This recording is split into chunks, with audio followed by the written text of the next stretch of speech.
Student, good evening. कैसे हैं आप लोग? आज हम लोग का एक टॉपिक रहेगा जो बैक्टीरिया के बारे में।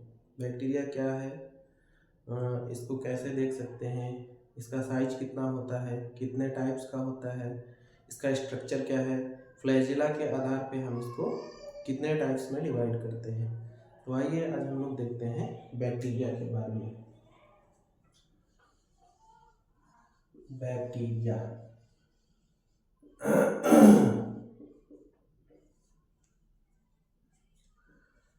it is microscopic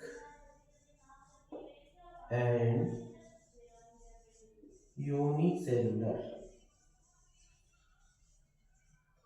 माइक्रोस्कोपिक और यूनिसेलुलर होता है, ठीक है, सेलुलर। उसके बाद फिर bacteria is microscopic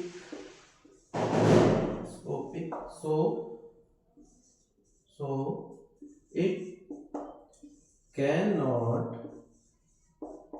seen with naked eye। ये माइक्रोस्कोपिक स्ट्रक्चर होता है तो हम लोग इसे नेकेड आई से सीन नहीं कर सकते। इसको देखने के लिए हमें किसकी जरूरत पड़ेगी? माइक्रोस्कोप की, ठीक है। So it can not seen with naked eye, ये दूसरा पॉइंट इसका हो गया, ठीक है। अब बैक्टीरिया जो वर्ड है ये ग्रीक वर्ड है। इसका मतलब होता है बैक्टियान, मतलब केन। तो क्या लिखेंगे? Bacteria is a Greek word, मतलब क्या हो गया? बैक्टीरियन। बैक्टीरियन मीन्स केन, ठीक है। ये ग्रीक वर्ड है और इसका मतलब होता है केन। अब बारी आती है कि study of bacteria is known as, क्या बोलेंगे उसे? बैक्टीरियोलॉजी।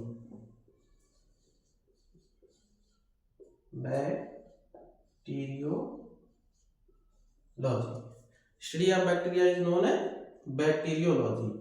तो बैक्टीरिया के बारे में, ये एक माइक्रोस्कोपिक स्ट्रक्चर है, यूनिसेलुलर होता है, इसे नाइकेड आई से देख नहीं सकते हैं। ये एक ग्रीक वर्ड है बैक्टीरियन, इसका मतलब होता है केन, और study of bacteria is known as bacteriology. आगे हम लोग देखेंगे इसके फादर कौन है, फर्स्ट टाइम माइक्रोब्स को किसने यूज किया, उसके बाद माइक्रोबायोलॉजी के फादर कौन है, इसका साइज क्या है। तो अगले उसमें हम लोग देखते हैं इसके फादर्स कौन है, इसका साइज क्या है, और फादर ऑफ बैक्टीरियोलॉजी किसे बोलते हैं, है ना। तो फर्स्ट टाइम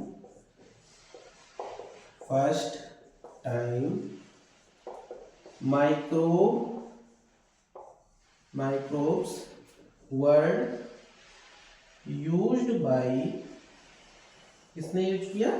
सीडेलेट नाम के साइंटिस्ट थे जिन्होंने इसको यूज किया। कब? 1878 में। Used by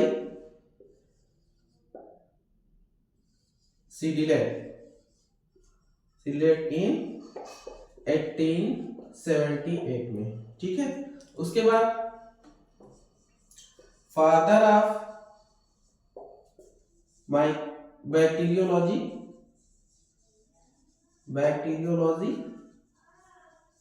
is known as, किसको बोला जाता है? Robert Koch's. इन्होंने ही माइक्रोबैक्टीरियम ट्यूबरकुलोसिस की खोज की थी, जिसको टीबी बोलते हैं, ट्यूबरकुलोसिस बोलते हैं। इसलिए ट्यूबरकुलोसिस का दूसरा नाम क्या है? कॉक्स, पल्मोनरी कॉक्स बोलते हैं, यानी कि सीने की टीबी। यही वो साइंटिस्ट थे जिन्होंने ट्यूबरकुलोसिस की खोज की है। इसके बाद father of of microbiology is known as, ये किसको बोलेंगे? Louis Pasteur. Father of microbiology किसको बोलेंगे? लुईस पास्चर को। Louis Pasteur. और इसका साइज कितना होता है? साइज ऑफ बैक्टीरिया कितना होगा? 1 मिली माइक्रोन। 1 milli micron. ठीक, तो ये हो गया। फर्स्ट टाइम किसने माइक्रोब्स का वर्ड का यूज किया? सीडीलेट ने 1878 में। फादर ऑफ बैक्टीरियोलॉजी किसको बोला गया? आपके रॉबर्ट कॉक। और father of microbiology Joseph Lewis Pasteur. और क्या बोलते हैं, साइज इसका कितना? 1 मिलीमीटर। देन प्रोकैरियोटिक सेल भी पाया जाएगा इसमें। प्रोकैरियोटिक क्यों? इसमें न्यूक्लियस एब्सेंट रहता है, कंडेंस रहता है। न्यूक्लियस एब्सेंट रहेगा, मतलब न्यूक्लियस होगा, न्यूक्लियोइड्स के फॉर्म में होगा, कंडेंस रहेगा। ठीक है, उसका कोई यूज नहीं है। तो ये बेसिक आइडिया हुआ बैक्टीरियोलॉजी के बारे में। अब इसके बाद हम लोग देखेंगे इसका स्ट्रक्चर क्या होता है। इसके बाद हम लोग देखेंगे स्ट्रक्चर ऑफ बैक्टीरिया। कौन कौन सा स्ट्रक्चर पाया जाता है, कहाँ इंटरनल कौन सा है, एक्सटर्नल कौन सा है ना, ये सारा हम देखेंगे। हेडिंग डालेंगे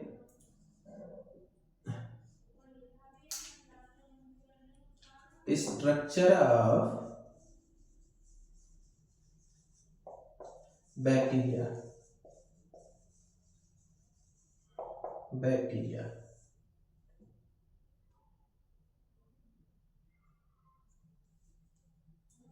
स्ट्रक्चर ऑफ बैक्टीरिया। ठीक, तो देखेंगे हम लोग स्ट्रक्चर कैसा होता है इसका। कुछ इस तरीके से इसका स्ट्रक्चर होता है। पहले बना लेंगे, लेबलिंग अभी इसके बाद करेंगे हम लोग। ठीक है,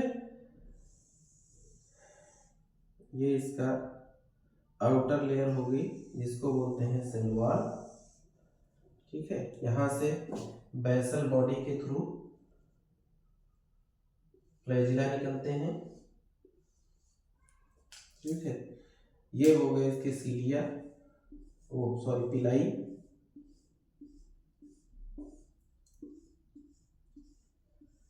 ये इसके पिलाई हो गए। ये हो गए nucleoids.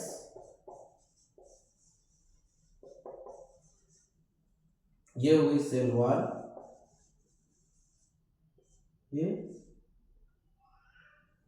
Cytoplasmic membrane. Plasmic membrane. ठीक, उसके बाद इसमें जो है अंदर क्या भरा रहता है? साइटोप्लाज्म, उसको बोलते हैं साइटोप्लाज्म। देन एक राउंड टाइप की बॉडी पाई जाती है इसमें, उसको क्या बोलेंगे? Inclusion bodies. ये इस तरीके की राउंड बॉडी पाई जाती है, उसे हम बोलेंगे इंक्लूजन बॉडी। Inclusion body. उसके बाद डिस्क से स्ट्रक्चर इसमें पाए जाएंगे जिसको बोलते हैं प्लाज्मिड। क्या बोलेंगे? Plasmid. And pin point like इसमें जो स्कैटर्ड स्ट्रक्चर होगा उसे क्या बोलेंगे हम लोग? राइबोसोम। These are ribosome. और ये हमारा रहा बेसल बॉडी। बेसल बॉडी और फ्लैजिलम। इतना स्ट्रक्चर रहा है बैक्टीरिया का। अब इसको एक बार हम लोग देख लेते हैं क्या क्या इसमें स्ट्रक्चर है और क्या क्या उसका रोल है। देखो, बैक्टीरिया की आउटर जो कवरिंग होती है वो किससे कवर रहती है? सेल वॉल से। सेल वॉल किसको कवर करके रखती है? साइटोप्लाज्मिक मेम्ब्रेन में। उसके बाद कंडेंस इसमें क्या पाया जाता है? न्यूक्लियस पाया जाता है। Then scattered pin point like structure known as ribosome which help in the protein synthesis. फिर साइटोप्लाज्म इसमें भरा रहता है सारा कुछ, उसके अंदर ये सारे ऑर्गेनेल स्विमिंग करते रहते हैं या तैरते रहते हैं। This rounded body scattered into the inside of bacteria in cytoplasm known as inclusion body. डिश से स्ट्रक्चर पाया जाता है, उसे क्या बोलते हैं हम? प्लाज्मिड। इसमें 3 बेसल बॉडी पाई जाती हैं जिनसे फ्लेजेलम की ओरिजिनेशन होती है and this is known as pili. Pili पिलाई का क्या काम रहता है? पिलाई जो है एडहेशन में मदद करती है, चिपकने में, किसी सरफेस से चिपकने में मदद करती है। और ये बनी किसकी होती है? Protein, pilin protein. Pilin protein, protein की बनी होगी ये, पिलिन प्रोटीन की, ठीक है, पिलिन प्रोटीन की बनी। तो ये एक बेसिक स्ट्रक्चर हो गया बैक्टीरिया का। तो इसके बाद हम लोग देखेंगे क्या, फ्लैजेलम के आधार पे कितने तरीके का बैक्टीरिया होता है। एक फ्लैजिला प्रेजेंट होगा तो उसको क्या बोलेंगे? 2 फ्लैजिला प्रेजेंट होगा उसको क्या बोलेंगे? 3 प्रेजेंट होगा उसको क्या बोलेंगे? या मोर देन 1 प्रेजेंट होगा तो उसको क्या बोलेंगे?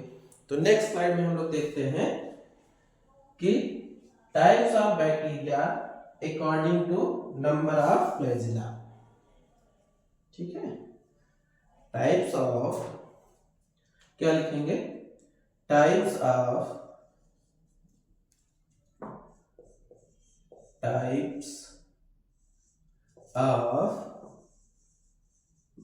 Bacteria according to number of flagella। जो बेसल बॉडी से निकल रहे थे उन्हीं के बारे में हम बात कर रहे हैं। स्ट्रक्चर बना के देखते हैं। ये 4 तरीके का होता है, 1 2 3 और ये 4। ठीक है, मान लो एक फ्लैजिला प्रेजेंट है तो उसको क्या बोलेंगे? दोनों साइड पे एक एक प्रेजेंट है तो उसको क्या बोलेंगे? एक साइड पे मोर देन 1 प्रेजेंट है तो उसको क्या बोलेंगे? और पूरी बॉडी में अगर उसे फ्लैजिला है तो उस बैक्टीरिया को हम क्या बोलेंगे, है ना। इसका हम लोग नॉमेनक्लेचर करते हैं, प्रोनाउंसिएशन, नाम देंगे सबको। इसको हम लोग याद रखेंगे, माल पी, निमोनिक मालपी। मालपी का मतलब मोनोट्राइकस, मोनोट्राइकस। दोनों तरफ होगा तो क्या बोलेंगे? Amphitrichous, amphitrichous. ठीक है, और more than 1 flagella present at one side is known as lophotrichous, lophotrichous. Flagella present all over body of the bacteria is known as peritrichus, peritrichus। ये फ्लैजिला के आधार पे 4 तरीके का होता है। फ्लैजिला एक साइड प्रेजेंट है तो उसे मोनोट्राइकस, दोनों साइड एक एक प्रेजेंट है तो उसे बोलेंगे एम्फीट्राइकस, एक साइड में मोर देन 1 फ्लैजिला प्रेजेंट है तो उसे क्या बोलेंगे हम लोग? Lophotrichous. Flagella present all over the body is known as peritrichous. अब इसके आगे हम लोग देखेंगे टाइप्स ऑफ बैक्टीरिया कौन सा कामा शेप का है उसे क्या बोलेंगे, कौन सा स्पाइरल शेप का है उसको क्या बोलेंगे, बॉल लाइक कौन सा है उसे क्या बोलेंगे, है ना। आगे स्लाइड में हम लोग देखते हैं इसको।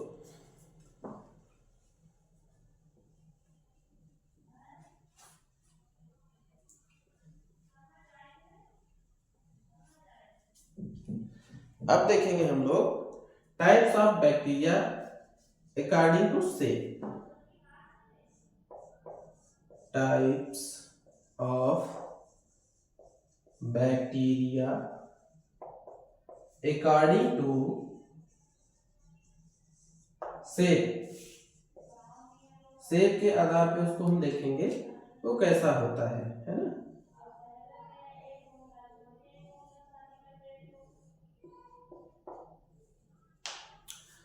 तो उसके आधार पे हम लोग देखेंगे रॉड शेप का कैसा होता है, स्पाइरल शेप का कैसा होता है, बॉल लाइक कैसा होगा और कामा शेप कैसा होगा। 4 तरीके का देखते हैं हम लोग। Rod shape, spiral shape,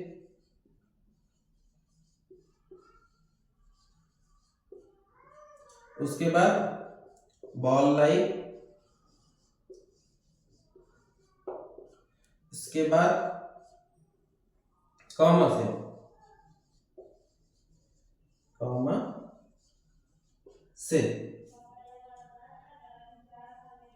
rod shape कैसा होगा इस तरीके से।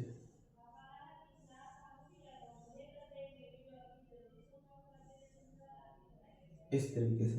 स्पाइरल कैसा होगा, ऐसे होंगे बैक्टीरिया स्पाइरल से, है ना। बॉल लाइक ये होंगे, कॉमा शेप,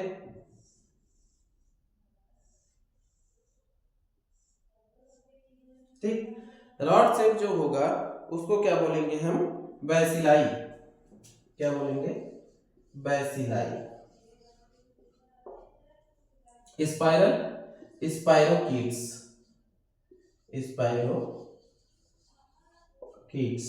उसके बाद बॉल लाइक, कॉकस, और कामा से विब्रियोस। कामा से कौन सा होगा, विब्रियोस। तो ये स्ट्रक्चर के आधार पे बैक्टीरिया कितने 4 टाइप में हमने देखा, उसकी एग्जांपल्स हैं। कामा शेप कौन सा होता है, स्पाइरल कौन सा है, बॉल लाइक कौन सा है, कामा शेप कौन सा है, रॉड शेप कौन सा है। बैक्टीरिया का बेसिक आइडिया, टाइप्स देखे, फ्लैजिला के आधार पे, शेप के आधार पे उसको डिफाइन किया, कौन फादर रहे, कितना साइज रहा, पहली बार माइक्रोब कब यूज किया गया, ये माइक्रोस्कोपिक स्ट्रक्चर है, यूनिसेलुलर होता है, प्रोकैरियोटिक होता है, इसको हम नेकेड आई से नहीं दे सकते हैं। ये छोटा सा टॉपिक रहा बैक्टीरिया के बारे में। आगे दूसरी क्लास हम लोग लेंगे फंगाई और वायरस के लिए। तो हंसते रहिए, मुस्कुराते रहिए, बने रहिए बीके क्लासेस के साथ। युद्ध कहाँ तक टाला जाए, द्वंद्व कहाँ तक पाला जाए, तू भी है राणा का वंशज, फेंक जहां तक भाला जाए। कर दिखाइए कुछ ऐसा कि दुनिया करना चाहे आपके जैसा। मस्त रहिए, मुस्कुराते रहिए, अपनी लाइफ में एंजॉय करिए, एंजॉय करने के साथ साथ पढ़ाई भी करिए।